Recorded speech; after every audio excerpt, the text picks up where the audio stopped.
নমস্কার বন্ধুরা, আজকে রেসিপি পটল চিংড়ি বানাবো। একেবারে পারফেক্টলি অনুষ্ঠান বাড়ির স্বাদে আমি পটল চিংড়ি বানাবো। কিভাবে অনুষ্ঠান বাড়ির স্বাদ হবে সেটা আপনারা দেখতে থাকবেন। কি কি উপকরণ নিয়েছি এখন দেখুন। এখানে 500 গ্রাম পটল নিয়েছি, ঠিক এইভাবে কেটে নিয়েছি। একটা পটল কিছুটা রেখে কেটে নিয়েছি, দেখছেন, খোসা রেখে। পুরোটা খোসা ছাড়ালে এটা নেতিয়ে যাবে ভাজার পরে। এটা কিছুটা পরিমাণ খোসা রেখেছি, ভাজার পরে পারফেক্টলি ঠিক থাকবে, সেই জন্য। এখানে আমি 300 গ্রাম আলু ঠিক এই সাইজে কেটে নিয়েছি, দেখছেন। এখানে আমি 300 গ্রাম চিংড়ি মাছ সুন্দর করে ধুয়ে কেটে নিয়েছি। এখানে নারকেল নিয়েছি 3 চামচ মতো পেস্ট করার জন্য। এখানে 5-6টা আমি কাজু নিয়েছি, একটা পেস্ট করব। এখানে আমি পোস্ত নিয়েছি 2 চামচ। এখানে পেঁয়াজ কুচিয়ে নিয়েছি মাঝারি সাইজের 2টো।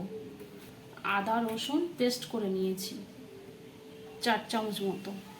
এখানে 2টো মাঝারি সাইজের টমেটো পেস্ট করে নিয়েছি। এখন আমি এগুলো পেস্ট করব, দেখতে থাকুন।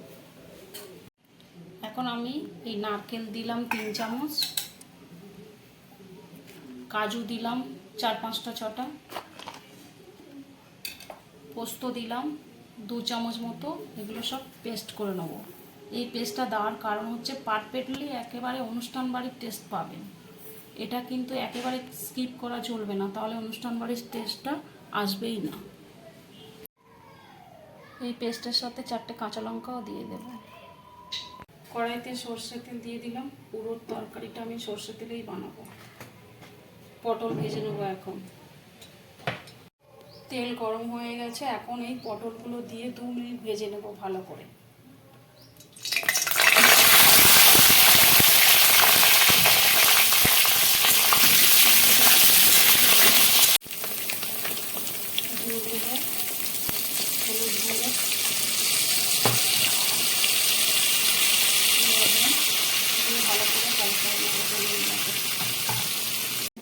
পটলগুলো আমার সুন্দর করে লাল লাল করে ফ্রাই করা হয়ে গেছে, দেখছেন। এখন আমি তুলে নেব।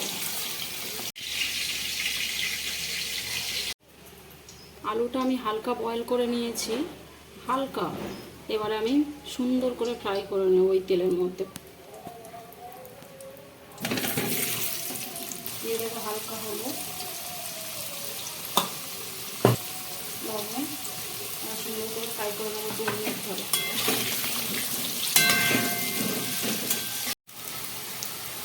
আলুগুলো সুন্দর করে লাল লাল করে ফ্রাই করা হয়ে গেছে, এখন তুলে নেব। আলু পটলগুলো সুন্দর করে ফ্রাই করে তুলে নিয়েছি। এখন আমি কিভাবে রেসিপিটি বানাবো দেখতে থাকুন। চিংড়িটাও ফ্রাই করে নেব এই তেলের মধ্যে। দিয়ে দেবো হলুদ, লবণ, লঙ্কার গুঁড়ো দিয়ে দেবো। খুব বেশি ভাজবো না, খুব বেশি ভাজলে রবারের মতো হয়ে যাবে, সেটি খারাপ লাগবে। সেজন্য হালকা 1 মিনিট মতো ভেজে নেব। চিংড়িগুলো হালকা ফ্রাই করা হয়ে গেছে, এখন আমি তুলে নেব।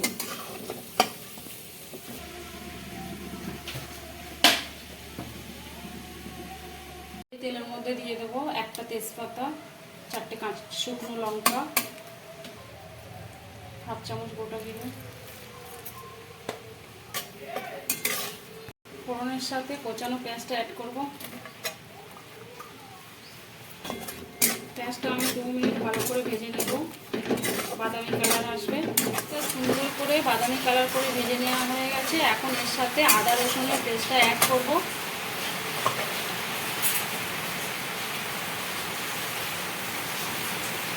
দু চামচ দিয়ে দিলাম।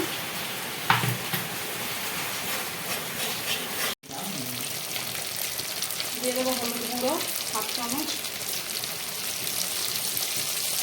দিয়ে দেবো কাশ্মীরি লাল লঙ্কার গুঁড়ো 1/2 চা চামচ। জিরে মৌরি গুঁড়ো 1 চামচ দিয়ে দিলাম। টমেটো পেস্টটা দিয়ে দেবো।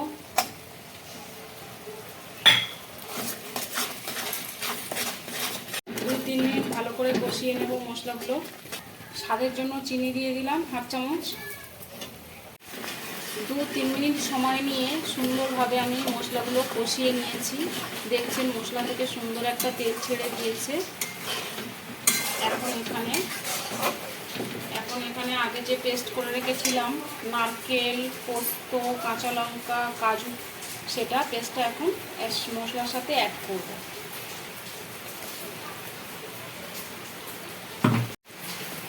2-3 মিনিট সময় ধরে মশলাটা সুন্দরভাবে কষানো হয়ে গেছে। দেখছেন মশলা থেকে কি সুন্দর তেল ছেড়ে দিয়েছে আর সুন্দর একটা গন্ধ ছেড়ে দিয়েছে। এখন আমি ভেজে রাখা আলু অ্যাড করে দেব এই মশলার সাথে।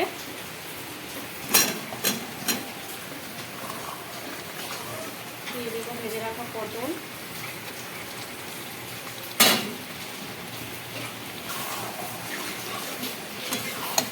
দিয়ে দেবো চিংড়ি মাছটা,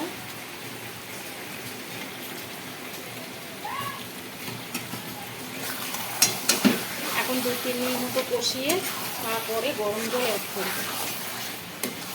দেখছেন আলু, পটল, চিংড়িটা আমি মশলার সাথে 2-3 মিনিট সুন্দর করে কষিয়ে নিয়েছি। মশলা থেকে সুন্দর তেল ছেড়ে দিয়েছে, সুন্দর একটা গন্ধ বেরিয়ে গেছে। এখন আমি গরম জল অ্যাড করব এই মশলার সাথে, এই সবজির সাথে। এইভাবে আপনারা বানাবেন, অনুষ্ঠান বাড়ি হার মানিয়ে দেবে।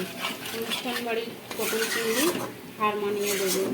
একদম এইভাবে টেস্টগুলো দেখবেন আর এইভাবেই বানাবেন। এখানে আমি গরম জল অ্যাড করলাম।